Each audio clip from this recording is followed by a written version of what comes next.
Y la última muerte, que fue el caudillo principal de la revolución, que fue Álvaro Obregón, permitió a Plutarco Elías Calles apoderarse del Estado mexicano y convierte a su gobierno en un gobierno que se prolonga durante 6 años, o sea, 3 presidentes con 2 años cada uno. A este periodo se le llamó el Maximato. ¿Por qué? Porque se decía que él era el jefe máximo de la revolución.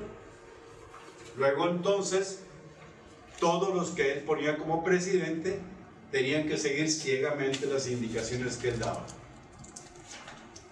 Pero va a llegar este hombre, que era también un militar que participó en la Revolución Mexicana, que había sido gobernador de Michoacán, que había ya puesto en práctica algunas de las ideas que va a desarrollar cuando es presidente de la República, y por lo tanto él tiene que andar con pies de plomo. Aquí habría alguna semejanza con López Obrador. López Obrador quiere llegar al poder. Durante 3 intentos que hace, los 2 primeros fueron más o menos independientes y radicales, y en el tercero busca la conciliación. En pocas palabras, hace una serie de alianzas con los sectores de la oligarquía y de esta manera logra una votación copiosa, la más alta de la historia de este país. Sin embargo,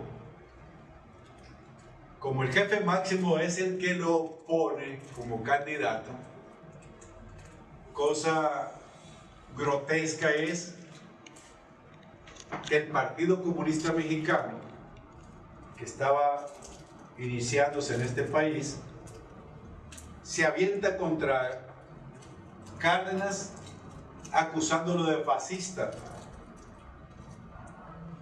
y apoyan a otro candidato, a otro general de la revolución. Pero como el poder estaba en manos de Calles, Calles tenía el recién formado Partido de la Revolución, Partido Nacional Revolucionario, y además tenía el ejército. El general Almazán había estado desde Álvaro Obregón hasta que termina el Maximato, y por lo tanto había sofocado cualquier rebelión que se había presentado, y entonces el ejército seguía siendo una fuerza de poder político que imponía a Calles.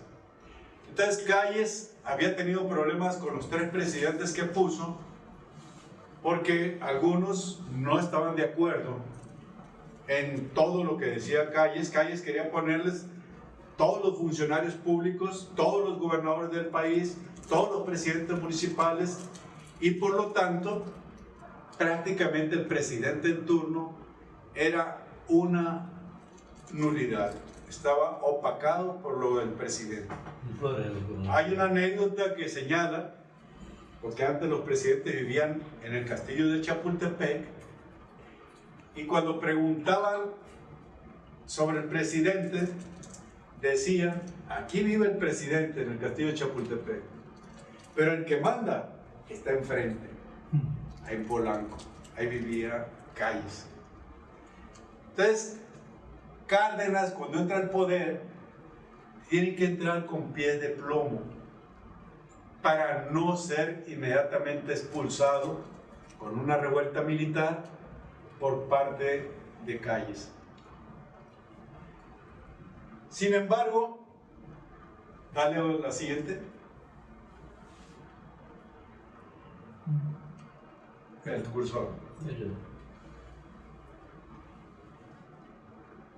Las campañas políticas que había hecho Álvaro Obregón para poner sus 3 presidentes, más él mismo cuando lanzó su candidatura, siempre eran campañas electorales buscando a las clases oligarcas, al ejército y a los políticos de las ciudades. Esto obligaba a que Cárdenas quisiera Calles que hiciera lo mismo. Comidas, banquetes con los oligarcas, con el ejército y con la clase política. Pero Cárdenas, que había estado ya de gobernador en Michoacán, Cárdenas incluso de origen tarasco, de origen indígena, él había cambiado esta tónica desde que fue gobernador. Él empezó a reunirse con la población indígena, con los campesinos, con los obreros, y es lo mismo que va a hacer cuando juega para presidente de la República, a tal grado de que Calles le llama la atención y le dice que para qué necesita hacer esos mítines masivos con campesinos y trabajadores si ellos ya tenían amarrado el gane. O sea, con el partido y el ejército, las elecciones eran fraudulentas. Ha hecho recorridos por todo el país en varias ocasiones, en estos 3 intentos de llegar a la presidencia, y todavía hoy, siendo presidente, sigue recorriendo el país. Entonces, esta es una de las características del cardenismo y le permite, a partir de ese vínculo con la clase obrera y con la clase campesina, con los sectores populares, le permite en ese caso saber las necesidades de la población, tanto de los campesinos como de los trabajadores fabriles. Ahora, sin que se diera mucho cuenta el señor Calles, que era un pulpo, controlaba y dominaba todo, los operadores políticos del Partido Nacional Revolucionario, así sutilmente los fue cambiando. Fue poniendo gente operadora política, pero que fuera de su confianza. Y de esta manera estaba desarmando a Calles de sus vínculos con el Partido Nacional Revolucionario, que había sido obra de Calles. Cuando matan y asesinan a Obregón y se hace una crisis política en el gobierno, él plantea que la revolución debe de institucionalizarse, que la revolución ya debe de ser constructiva, ya no destructiva, y por lo tanto busca que el PNR sea ese partido que reúna a todos los revolucionarios del país y a partir de ahí hacer las sucesiones presidenciales. Entonces el PNR era muy importante y por lo tanto Cárdenas, sabiendo que ese era un instrumento de control político, empezó poco a poco a desarticular toda la maquinaria que tenía Calles en su poder. El otro sector que era importante era el problema de los obreros. La clase obrera estaba siendo controlada también por Calles a partir de un dirigente que era Luis Napoleón Bonaparte. Luis Napoleón Morones, nunca se ponía Napoleón porque lo ligaban a Napoleón Bonaparte en Europa, y entonces siempre se ponía Luis N. Morones, ¿no? Ese líder había logrado ya conformar la Confederación Revolucionaria de Obreros Mexicanos. Entonces era otro instrumento más de poder político que estaba en manos de Calles. Entonces, ¿qué es lo que va a hacer Cárdenas para sacudirse ese control político? Va a buscar formar otra central obrera. Entonces él va a llegar a formar la Confederación de Trabajadores Mexicanos, la CTM, y va a utilizar para ello a un socialista, o por lo menos que se decía socialista, que era el señor Vicente Lombardo Toledano. Vicente Lombardo Toledano tenía muchas relaciones con la Unión Soviética, que le permitía también a Cárdenas tener comunicación directa con el Kremlin, que era otra forma de poder político también.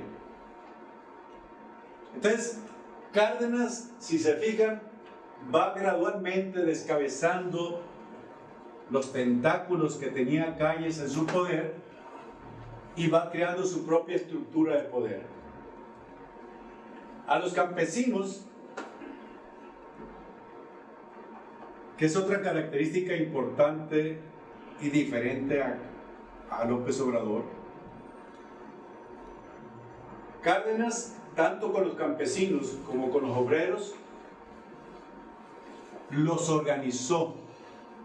A los obreros en la CTM y a los campesinos en la Confederación Nacional Campesina. Aquí me parece que en el caso de nuestro presidente López Obrador ha descuidado e incluso ha desarticulado a los sectores que medianamente estaban organizados en asociaciones civiles o en centrales obreras, centrales campesinas, con un argumento que aparentemente es justo, que es el problema que muchas de esas organizaciones de campesinos y obreros, los líderes se apoderaban de los recursos que da el gobierno federal, se enriquecían ellos, pero a su masa la dejaban empobrecida. En cambio, Cárdenas lo que hace es organizarlos y no hace ninguna acción, sino es en función de la movilización, que es otro elemento que vemos distinto nosotros con López Obrador. López Obrador está haciendo todas las transformaciones de arriba, pero no está utilizando la masa para empujar, ni a la masa campesina, ni a la masa obrera, ni tampoco a los intelectuales de las universidades. Y en cambio, Cárdenas no hizo ninguna transformación importante si no lanzaba primero a la masa por delante. En el caso de los campesinos, por ejemplo, las invasiones de tierras que promovieron los campesinos contra los terratenientes y contra los grandes compañías extranjeras que tenían miles y hasta millones de hectáreas en este país, fueron desmanteladas a partir de que se lanzó la organización campesina, y cuando fue reprimida la organización campesina, lo que hizo Cárdenas fue darle las armas a los campesinos y formó las famosas guardias rurales. Aquí en Sinaloa hay un libro, por si quieren leerlo, que se llama Los Alzados del Sur. Aquí hubo mucha oposición por los terratenientes del sur, porque ahí estaban mucho metidos en la cuestión de la droga y el contrabando. Entonces, los campesinos peleaban las tierras y los señores hacendados tenían pistoleros muy famosos. Uno de ellos era el Gitano, el otro el Culiche, el otro el Chuy Tirado.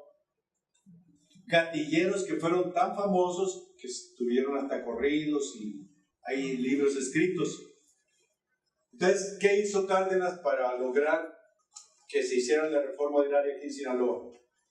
Les dio las armas a los campesinos y prácticamente se armó una lucha entre los campesinos y los hacendados. En este caso, pues eran los mafiosos. Ahora bien,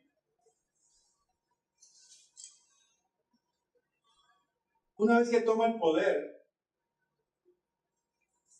que yo creo que ahí sí hay similitud con López Obrador. López Obrador no se aventó como el Borras a nombrarlo luego el general de la Defensa Nacional, ni el general o almirante de la Marina. ¿Qué hizo pues planteó la famosa Guardia Nacional, hizo ocultaciones, buscó los elementos más o menos honestos para la defensa nacional y para la marina y para la aviación. Y lo que hizo Cárdenas en su tiempo, pues fue también una jugada de tres bandas, como dicen los expertos que juegan al billar. En primer lugar, había dos generales claves. Uno era Almazán, que les había dicho que estuvo al frente del ejército desde Obregón hasta Cárdenas, y lo invita a su gobierno y lo jala. Y al otro es Zedillo, Saturnino Zedillo, que era otro general, pero ese era cristero, ese era católico y muy apegado a los grandes hacendados y a las compañías extranjeras. Pues para pararlo también, lo primero que hace es invitarlo a su gobierno. Entonces prácticamente los neutraliza. Pero lo más importante, la otra jugada más importante, es que agarra todas las zonas militares del país y les cambia a todos los comandantes. Pone a gente de su confianza de tal manera que no pudieran darle un golpe militar. Teniendo ya en su poder también el ejército, el partido y las masas de campesinos y obreros, entonces sí, hace la banda de tres bandas, ¿no? De Villa. Agarra a Calles, agarra a Luis Morones, lo sube en un avión y fuera del país. Lo manda a los Estados Unidos. Obviamente que esto que hace Cárdenas es para poder llegar al poder y poder sacar adelante su plan sexenal que tenía. Pero obviamente que Calles no se contentó con que lo sacaran de la jugada, ¿no? En el caso, ¿le das otra, Giovanni, por favor? Sí.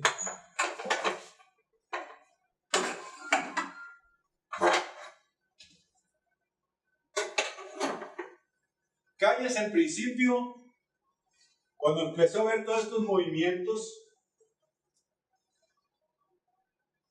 él ya había visto con preocupación, Calles, cómo al primer presidente que pone, Emilio Portes Gil, lo pone en parte porque Emilio Portes Gil era partidario de Álvaro Obregón. Y como todo el mundo, ¿cómo es la frase que Juan, que dijiste? ¿Quién mató a Obregón? Cállese la boca. Cállese la boca, o sea, Calles era el que lo había asesinado. Entonces, Calles lo que hace es poner a un general afín a Obregón para calmar la situación.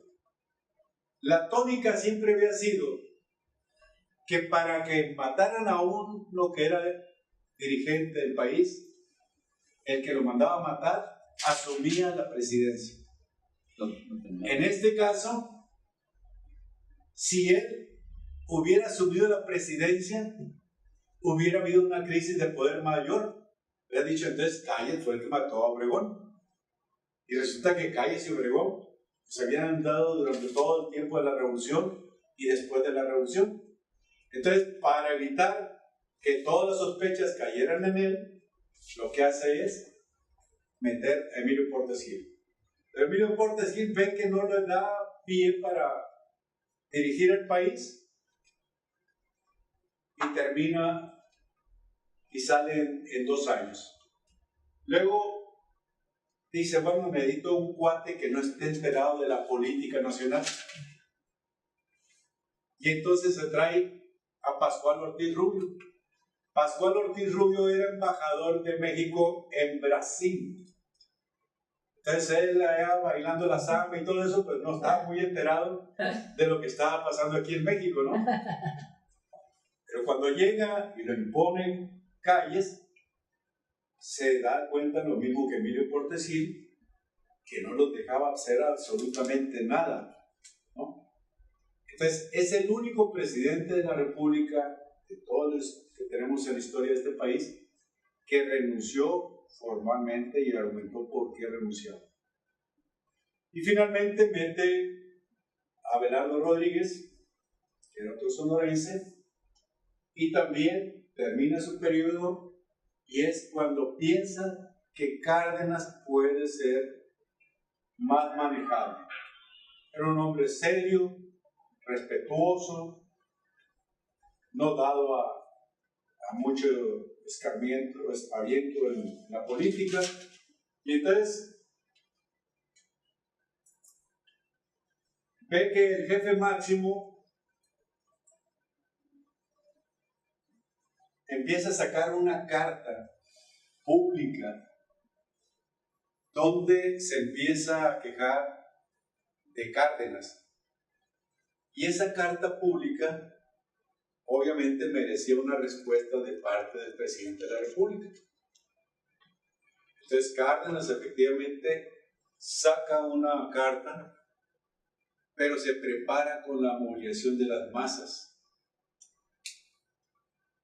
cosa que es muy importante para alguien que tenga el poder. Si tú no mueves las masas y te están tirando públicamente, estás demostrando que estás débil. Entonces, Cárdenas lo que hizo fue hacer una gran movilización, que en aquel tiempo, pues obviamente, estamos hablando de 1934, sí, 34, por el 35 es cuando se va a Calles. Esa manifestación tuvo 80,000 personas. Entonces, en aquel tiempo México tendría, ¿qué será? Algunos 19 millones de personas. No tenía mucha población, si tomamos en cuenta que la Revolución Mexicana murió con la guerra y con las enfermedades 1 millón de personas. Entonces la población era escasa en nuestro país. Entonces juntar 80,000 personas en el Zócalo representaba un gran apoyo para Cárdenas. Entonces,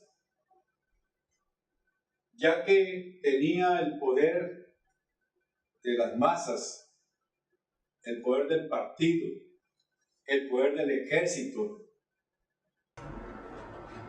entonces este es el desarrollo que les estaba platicando, de cómo saca la carta primero Calles el 12 de junio del 35. La carta va dirigida contra Cárdenas. 2 días después, Cárdenas saca una respuesta, también una carta pública en los periódicos, y dentro del 16 al 19 de junio, Calles, yo me imagino, no es más que una locuración mía, que fue a ver cómo le iba a ir en Estados Unidos. O sea, como que él ya estaba viendo que todo apuntaba a la expulsión de su país. Entonces se va a Los Ángeles, California, y el 11 de septiembre no fue pacífica la ida de Calles. En la Cámara de Diputados matan a 3 diputados cardenistas por parte de las fuerzas callistas, y se regresa entonces Calles a México, producto de esta violencia que está viendo ya, y entonces entra a la ofensiva Cárdenas. ¿Qué hace Cárdenas? Pues en primer lugar desafora a los senadores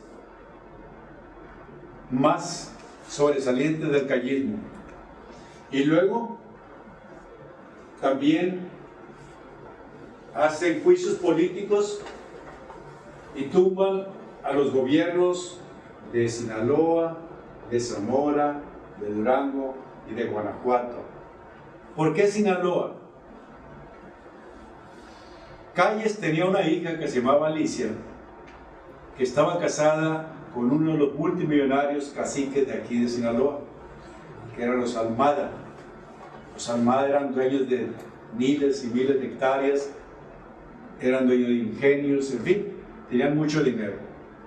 Entonces, Sinaloa se consideraba que era un territorio partidario de Calles. Por lo tanto, los estados que tuvieran la sospecha de que pudieran poner alguna rebeldía por la destitución de Calles, pues lo que hacen es desaforarlos, quitarle los poderes. El 16 de diciembre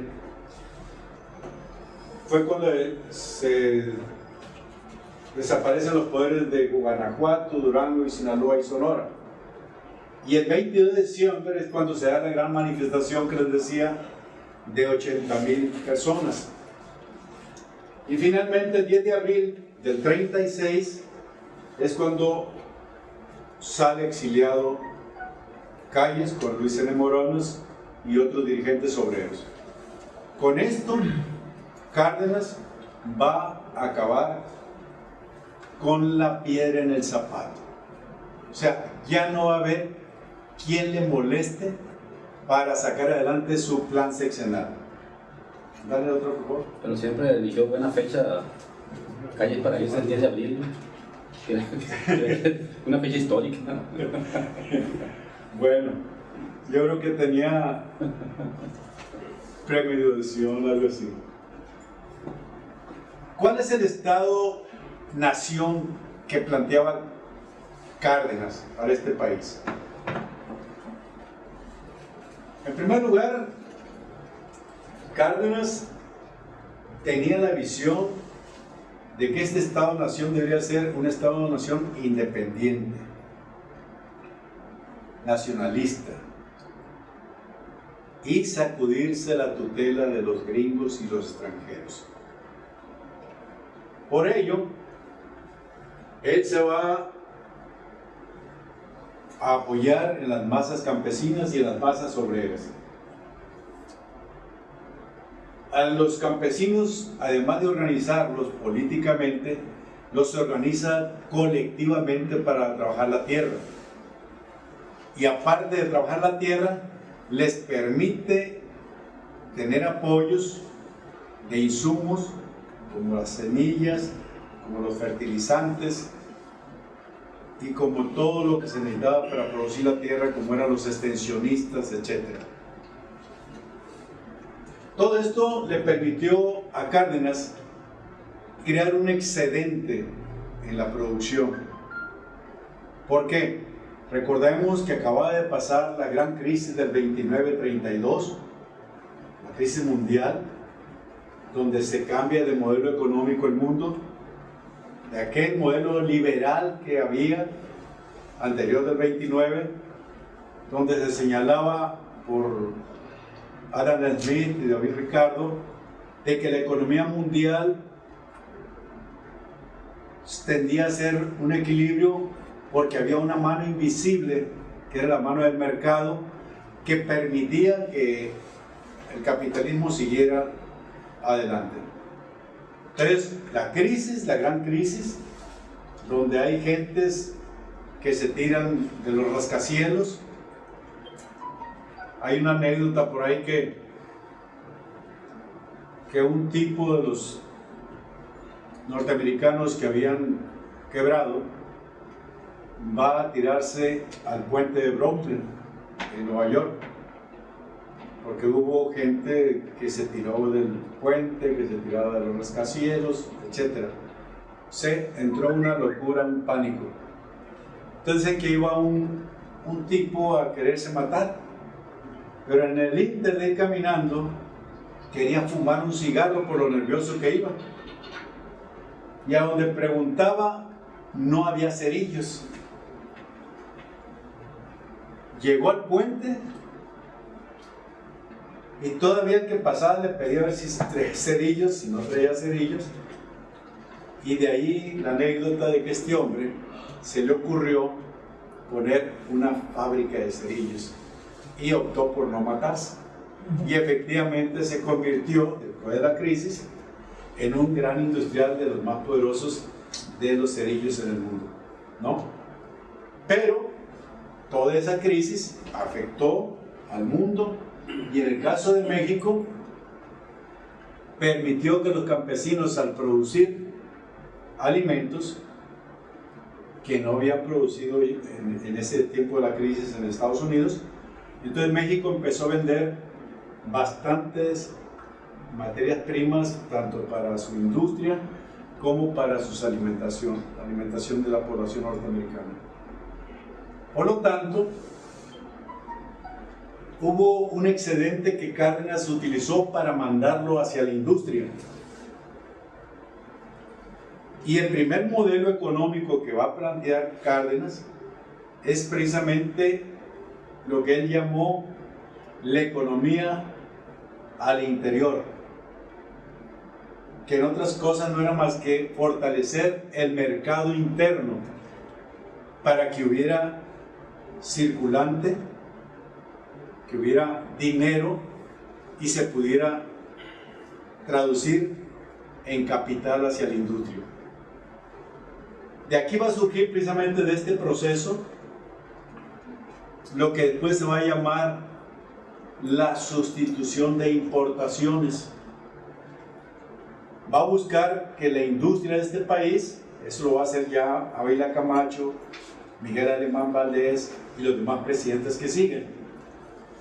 Entonces Cárdenas lo que hace es primero crear la industria a partir de la agricultura. Giovanni, ¿le das otro favor?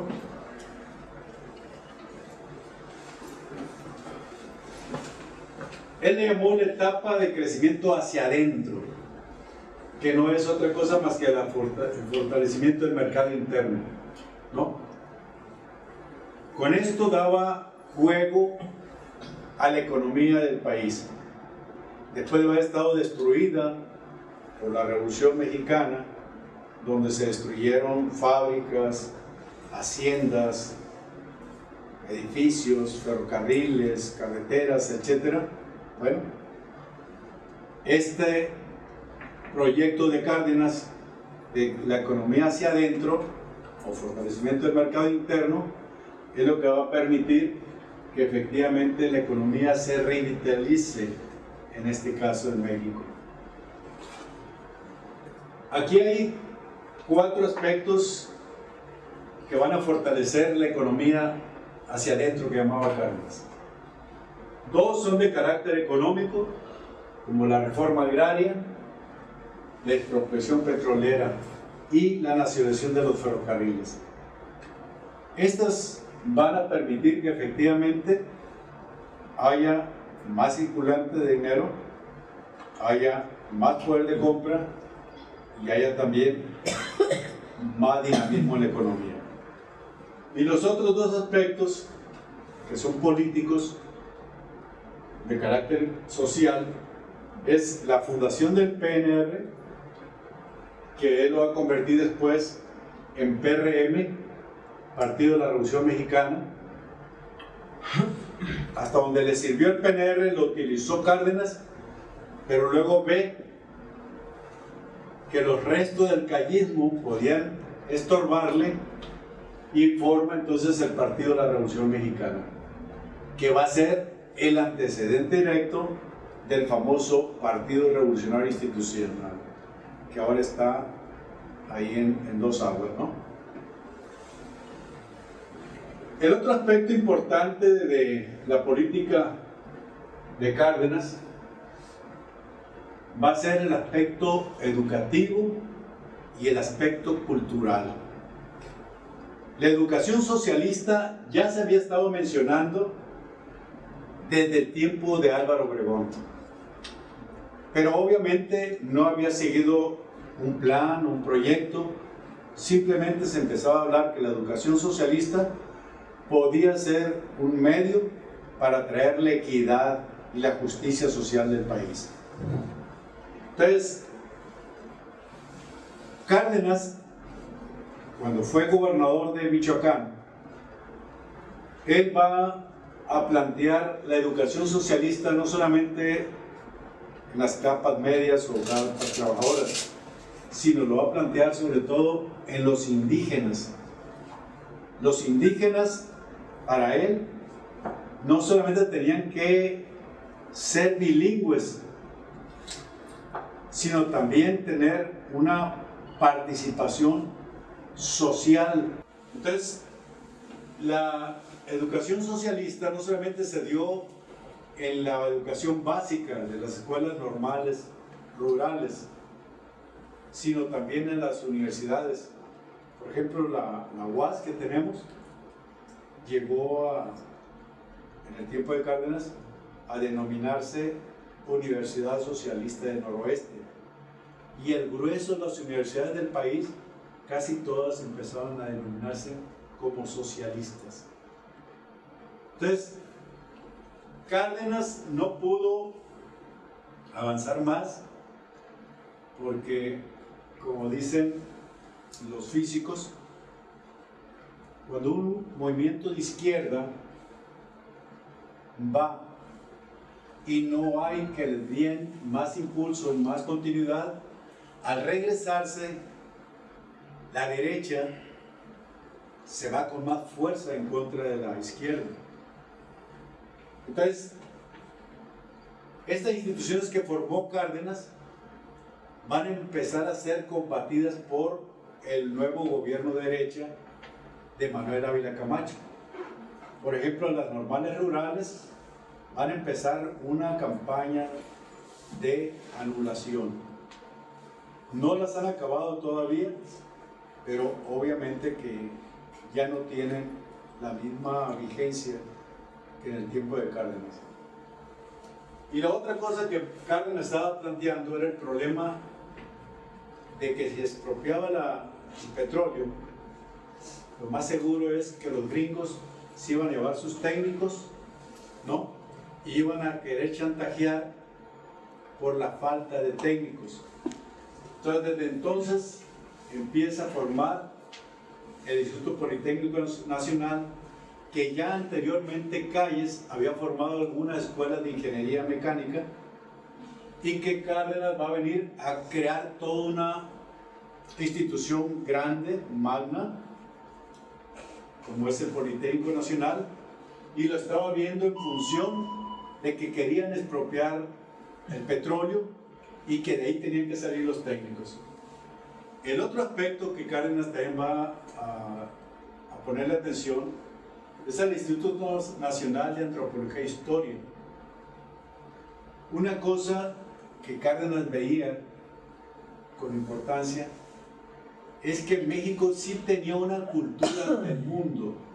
Nosotros teníamos una cultura prehispánica que no había sido rescatada porque no había una institución científica que estudiara los templos, las construcciones prehispánicas que representaban toda una historia cultural que Estados Unidos, por ejemplo, no tenía, ni tiene. Los ancestros de Estados Unidos pues, son los Sioux, son los Cherokees, son los indígenas que no llegaron al estado ni siquiera de la barbarie, ¿no? Y en cambio México sí tenía toda una herencia cultural que podía ser ante el mundo una carta de presentación para México. Entonces, por eso forma el Instituto Nacional de Antropología e Historia, que hasta la fecha sigue jugando un papel importante en este país. Y el otro, el Colmex. El Colmex en principio fue una escuela para los refugiados españoles. Recuerden que México, y sobre todo los comunistas, jugaron un papel importante en las famosas brigadas internacionales. Cárdenas los apoyó con armas, con parque, con recursos económicos, pero quienes iban a las brigadas internacionales eran los comunistas y la gente de izquierda de aquel tiempo, incluso obreros de avanzada. Por lo tanto, Colmex vienen muchos refugiados de los republicanos que son masacrados por Franco, que había sido apoyado a su vez por los alemanes, y lo convierte en un colegio de élite, como es actualmente. Colmex es una institución de alto nivel donde se criaron muchas generaciones de españoles, ¿no? Hoy ya está más mexicanizado, ya vemos más gente de México, hay muchos cubanos ahí, por cierto. Ahí estaba un compañero, amigo mío, que murió hace poco, que venía a hacer sus posgrados de Cuba ahí al Colmex. Entonces, esta parte del modelo económico de Cárdenas estaba en una lógica de desarrollar económica, política y socialmente al país para lograr algo que había quedado pendiente en la Revolución Mexicana, que era el artículo 27 constitucional, que hablaba de la propiedad del suelo y del subsuelo, donde se encontraban las aguas, los minerales y el petróleo, los energéticos. Entonces, todo lo estaba preparando para ese golpe final que va a dar Cárdenas. Si ustedes se fijan, la expropiación petrolera se da hasta el 39, ya casi para terminar su periodo presidencial.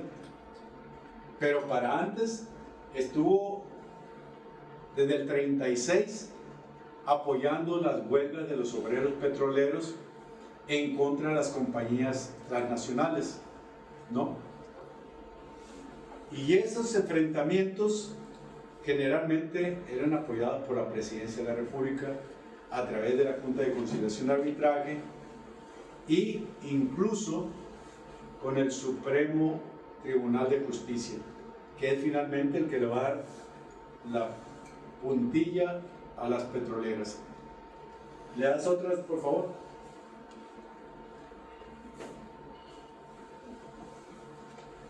Esta es una de las cosas que a mí me parece importante de Cárdenas. Todo lo que hizo por transformar este país no lo hizo en forma personal. Se basó en las masas, en el apoyo de los actores de las grandes transformaciones. Por ejemplo, el aumento salarial de los trabajadores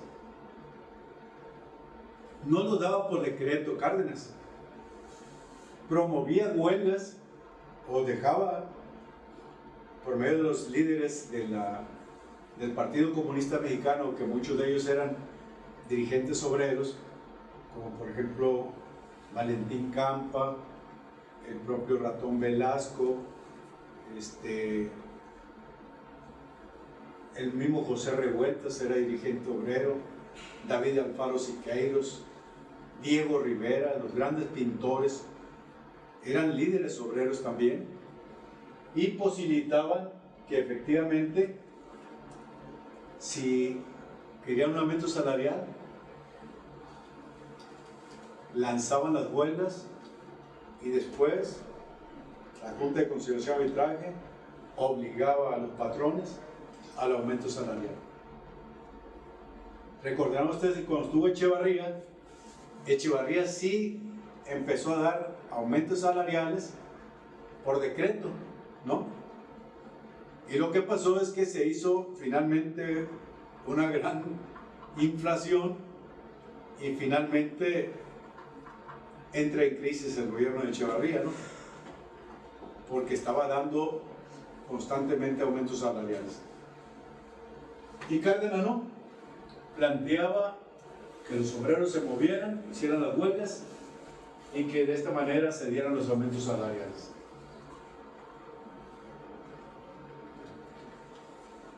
Dice aquí puse que hasta para exiliar a Calles, Cárdenas utilizó el movimiento de masas.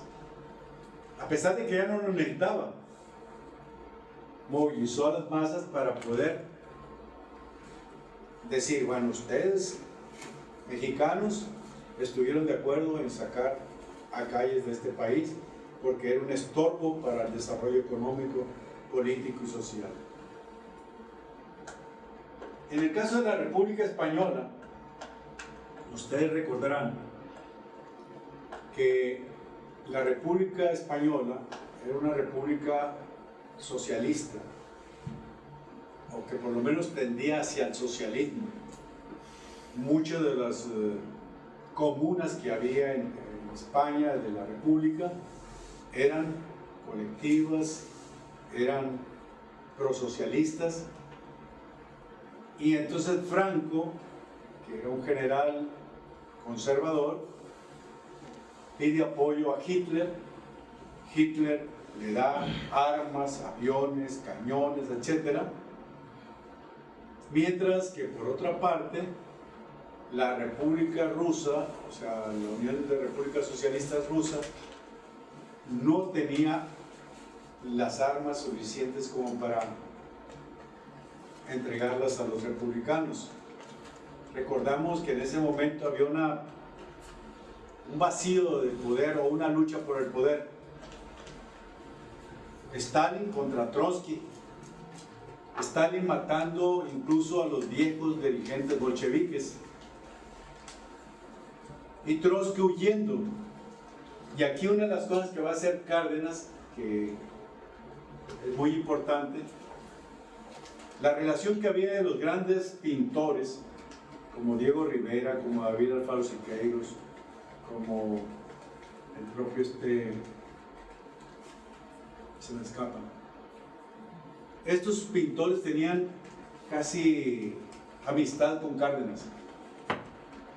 Entonces Diego Rivera, cuando ve la persecución contra Trotsky, va y habla con Cárdenas y le dice que le pide que le dé asilo y que él lo va a llevar a su casa. Y efectivamente así sucede.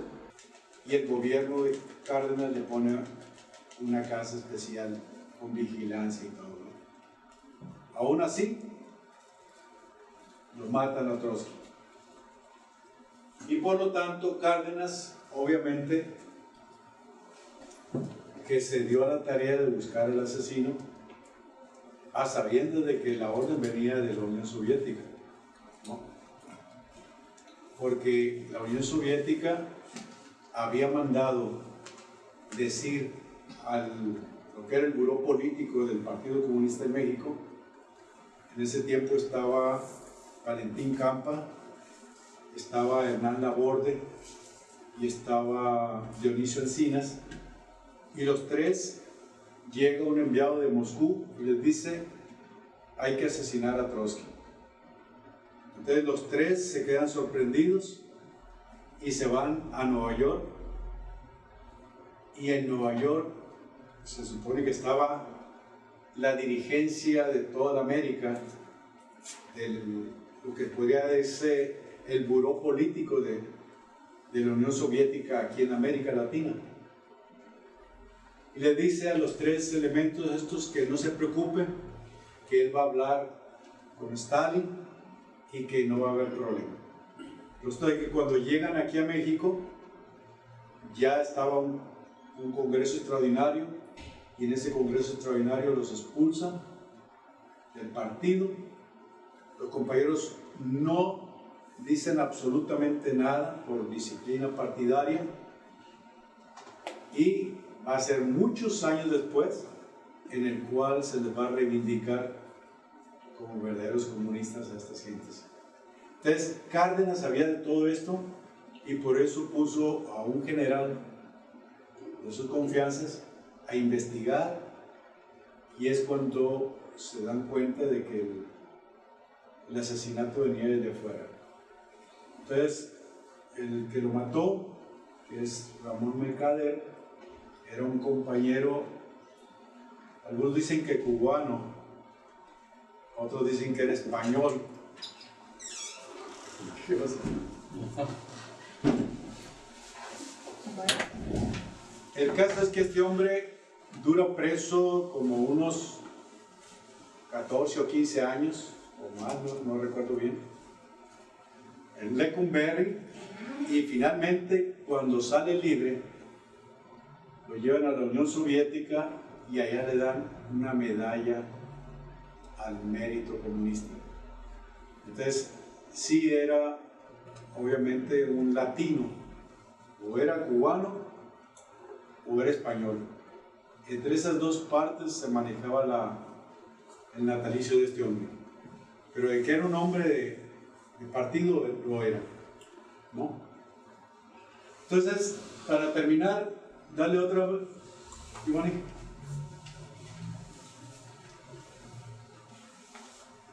La educación socialista, como les decía, tuvo en Michoacán dos grandes proyectos. Uno que se llamaba, a ver si me perdió,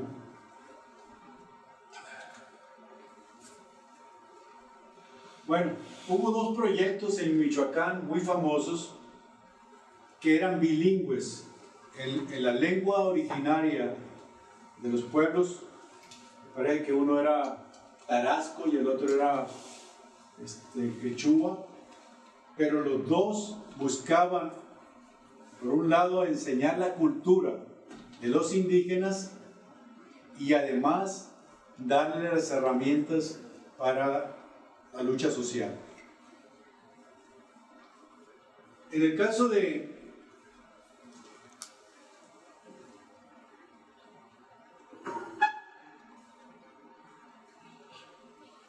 estas dos corrientes pedagógicas que les estoy diciendo, dale otra, Johnny, por favor. Aquí están, mira, los dos que les estoy diciendo.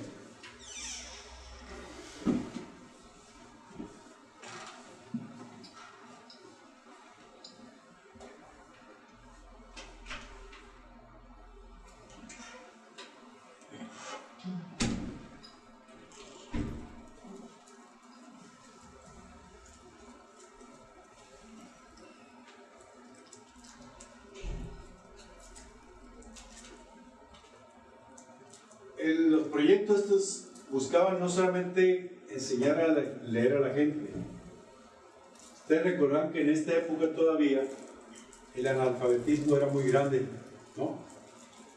Si en la Revolución Mexicana en 1910 más del 90% de la población era analfabeta, con el tiempo de la Revolución Mexicana, que duró como 10 o 11 años, pues es obvio que no hubo un progreso en la alfabetización. Entonces, una de las cosas que hizo Cárdenas fue buscar alfabetizar, y alfabetizar en sus lenguas y en el español, en castellano. Dale otra, por favor. Bueno.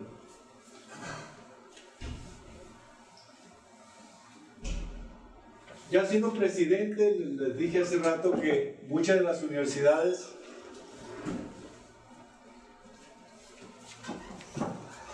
se denominaron socialistas, y estos son los proyectos que había dicho: el proyecto Carapán y el proyecto Tarasco, los dos en lenguas indígenas, buscando rescatar la cultura de estos pueblos originarios y buscar que tuvieran las armas para su liberación en el terreno de la explotación capitalista, ¿no? Dale otra, por favor.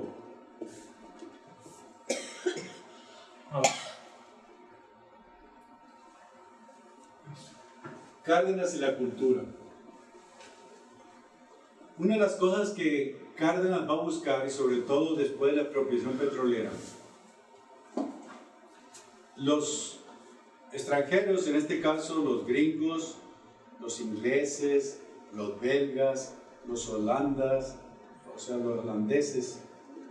que tenían propiedad de pozos petroleros, empezaron a hacer una campaña internacional de que México era un pueblo bárbaro, sin cultura, y esto hizo que Cárdenas buscara contrarrestar esa campaña internacional, y por eso ustedes digan que los edificios gubernamentales de tiempo de Cárdenas, los grandes murales de David Ferro Siqueiros, de Diego Rivera, de otro señor que se me escapa el nombre, Orozco, exactamente, ellos utilizan mucho la figura del indígena, de la famosa raza de bronce, y reivindican todo el pasado prehistórico, ¿no?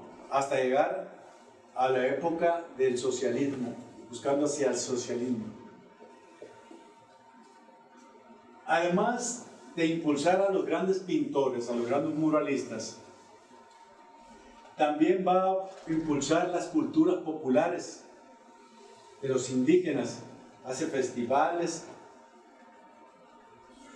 México empieza a participar en casi todos los certámenes internacionales de cultura, buscando contrarrestar la campaña que traían contra México.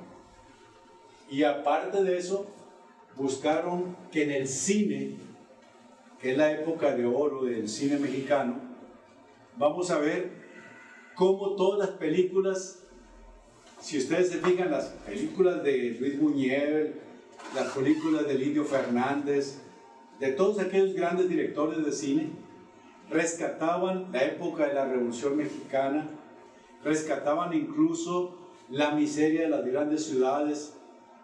Entonces, el cine se convierte en un elemento cultural que permite a nivel mundial que México se conociera, ¿no? Y que no se conociera como un país inculto, sino por lo contrario. Por eso manejaron mucho, y todavía se maneja, que México es la ciudad de los palacios, ¿no? Porque muchas joyas arquitectónicas se han mantenido en la Ciudad de México, se han restaurado. Por todo ello, Cárdenas buscó, a como diera lugar, el plantear que México era un hombre culto, un pueblo culto, que tenía historia que otros países como Estados Unidos no los tenían. Dale otra por favor, Giovanni.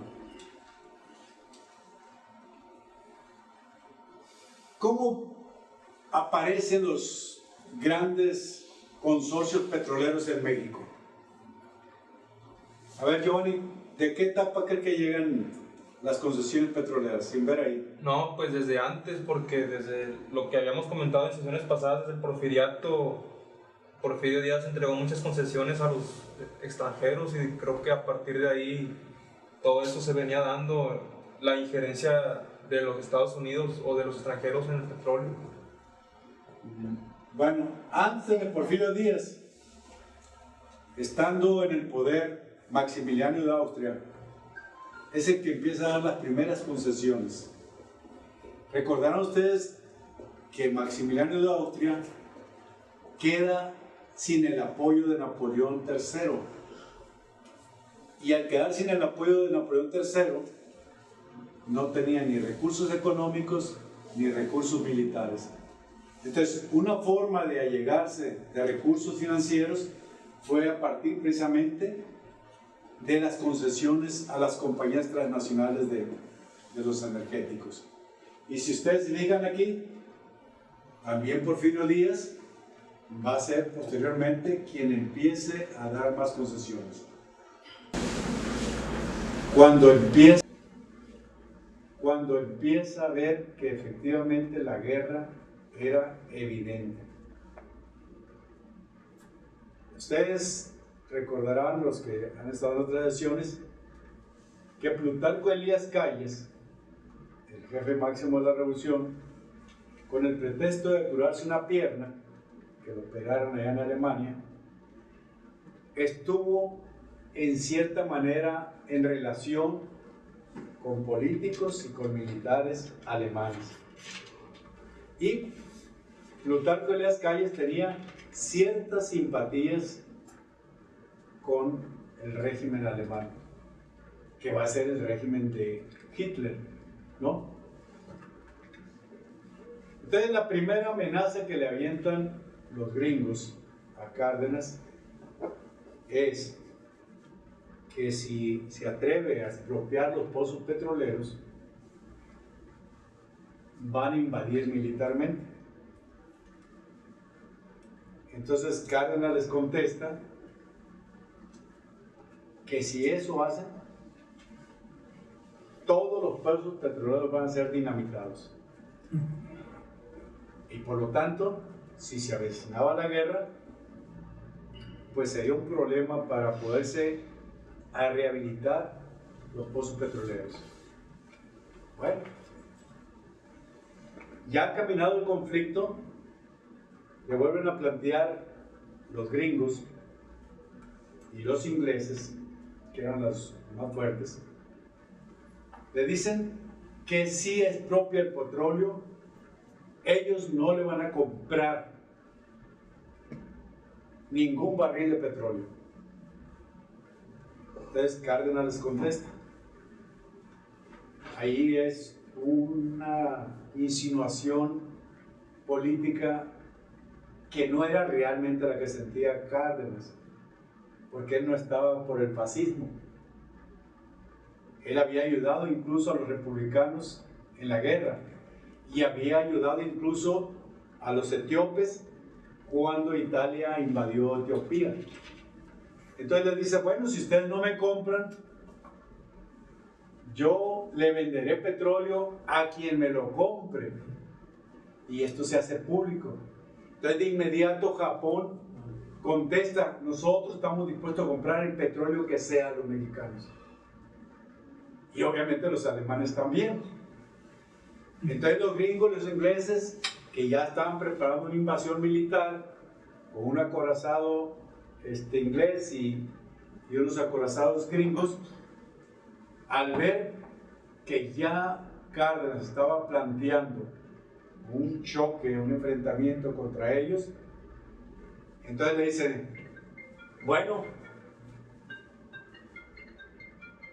si te quedas con el petróleo, no vas a tener ni las herramientas necesarias para la industria petrolera, ni vas a tener los técnicos que te la echen a andar. Entonces Cárdenas le dice, bueno, nosotros podemos echar a andar la industria petrolera. Total, fue tanto el choque de estas dos fuerzas, imperialistas con un nacionalista, que finalmente los empresarios, ya viendo que la cosa iba para el enfrentamiento de la expropiación petrolera, plantean, eran 200 millones de pesos que adeudaban las compañías a los trabajadores. Y les dicen, bueno, estamos dispuestos a pagar, pero bájenle, ¿no? Bájenle. Entonces cuando dicen bájenle, Cárdenas entiende que es el momento oportuno políticamente para declarar la expropiación petrolera. Esa misma noche, por radio, hace un decreto presidencial expropiando el petróleo. Y luego llama a las masas para pagar la expropiación petrolera. Y vamos a ver que en Bellas Artes, las gentes con gallinas, con sus joyitas, con sus muebles, con lo que tenían, para pagar la indemnización a los petroleros. Entonces, este hombre, a mi juicio, jugó a la política y a la geopolítica, pero siempre apoyado en las masas. Que a mí me parece que eso es lo que hace diferente una revolución de otra, o una toma del poder por otra. Por ejemplo, si quizás no sabemos, pero si López Obrador estuviera planeando movilizar a las masas, yo creo que habría muchas masas que se movilizaran. Pero lo que estamos viendo es que no mueve a las masas, que todo lo estás tratando de hacer desde arriba. No vemos cómo la gente se empieza a concientizar y a movilizar.